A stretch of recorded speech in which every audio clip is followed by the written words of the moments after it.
ഇന്ന് രാവിലെ ഇപ്പം ലോകത്താകമാനമുള്ള ക്രിക്കറ്റ് പ്രേമികളും ക്രിക്കറ്റ് കളിക്കുന്നവരും ഏത് നമ്മളൊക്കെ ഞെട്ടലോട് കൂടെ കണ്ടുകൊണ്ടിരുന്ന പ്രഗത്ഭരായ ഇൻ്റർനാഷണൽ പ്ലേയേഴ്സൊക്കെ ഉണ്ടല്ലോ, റിട്ടയർഡായിട്ട് വീട്ടിലിരിക്കുക, അവർ വരെ സംസാരിക്കുന്നത് വൈഭവ് സൂര്യവംശിനായിരിക്കും ഉറപ്പാണ്. കാരണം അതുപോലത്തെ ഒരു ഇന്നിങ്സ് കാഴ്ചവെച്ചിട്ടല്ലേ പയ്യൻ പോയത്. യെസ്, നമുക്കെല്ലാവർക്കും അറിയാം ഇയാളൊരു സ്പെഷ്യലാണെന്ന്. പക്ഷെ അത് ഓരോ കളി കഴിയുന്തോറും ഇത് വെറും സ്പെഷ്യൽ മാത്രമല്ല, ഇതിങ്ങനെ ഒരു പീസേ ഉള്ളൂ ലോകത്ത്, ഇനി ഉണ്ടാവുമോ എന്നും സംശയമാണ് എന്നുള്ള കാര്യമാണ് തെളിഞ്ഞു വരുന്നത്.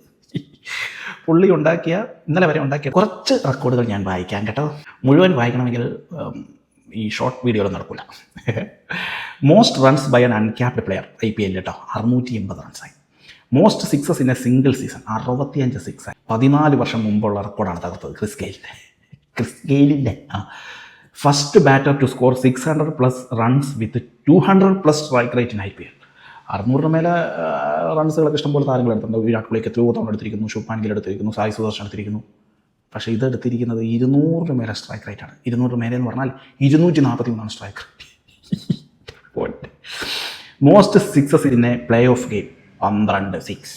Okay, 10 sixes in least number of balls, 24 ball. ഇന്നലെ പുള്ളി 24 ബോൾ തികയുമ്പോഴേക്കും 10 സിക്സ് അടിച്ച് കഴിഞ്ഞു.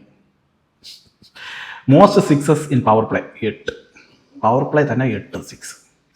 പിന്നെ ഇതിനകത്ത് നമ്മൾ ശ്രദ്ധിക്കേണ്ട ഒരു കാര്യം എന്ന് പറഞ്ഞു കഴിഞ്ഞാൽ, ഇത് വേറെ IPL അവസാനിച്ചിട്ടില്ല, ഇനി ഇതെല്ലാം കൂടാൻ കിടക്കുന്നേ ഉള്ളൂ. അടുത്ത ക്വാളിഫയർ 2-ൽ അവർ ജയിച്ചു കഴിഞ്ഞാൽ ഫൈനലുണ്ട്. അതായത് 2 മത്സരം കൂടി മിക്കവാറും വൈഭവ് സൂര്യവംശിക്ക് കിട്ടും. അപ്പോൾ ഈ കണക്കുകളൊക്കെ ഇതിൻ്റെ എത്രയോ മേലോട്ട് പോകും. Most runs by uncapped player 650, എല്ലാം 800 മേലേക്കൊക്കെ എത്താനുള്ള എല്ലാ സാധ്യതയുണ്ട്. സിംഗിൾ സീസണിൽ 65 സിക്സൊക്കെ അടിച്ചത് എവിടെ എത്തുമെന്ന് യാതൊരു ഉറപ്പുമില്ല. കാരണം അടി തുടങ്ങിയ ചെക്കിന്. പിന്നെ ഈ സ്ട്രൈക്ക് റേറ്റും കൂടും. പിന്നെ most sixes in play off game, ഇനി ഒരു ഗെയിം കിടക്കുകയാണ് പ്ലേ ഓഫിൽ. അപ്പോൾ ഈ 12 മാറും, എല്ലാം മാറും. പുള്ളീൻ്റെ റെക്കോർഡ് തകർക്കാൻ പുള്ളി മാത്രമേ ഉള്ളൂ. ഇന്നലെ തന്നെ ഫാസ്റ്റസ്റ്റ് IPL 100 എന്ന് പറഞ്ഞ് എഴുതി കാണിച്ചപ്പോൾ നിങ്ങൾ കണ്ടില്ലേ, 2ാമത്തെ പുള്ളീൻ്റെ പേരിലാണ്, 3ാമത്തെ പുള്ളീൻ്റെ പേരിലാണ്. Unbelievable player, unbelievable. അതായത് ഇപ്പോൾ ആളുകൾ പറയുന്ന പോലെ തന്നെ ഇത് റെയർ എന്നൊന്നും പറയാൻ പറ്റില്ല. ഇങ്ങനെ ഒരെണ്ണമേ ഉള്ളൂ, സിംഗിൾ പീസ്.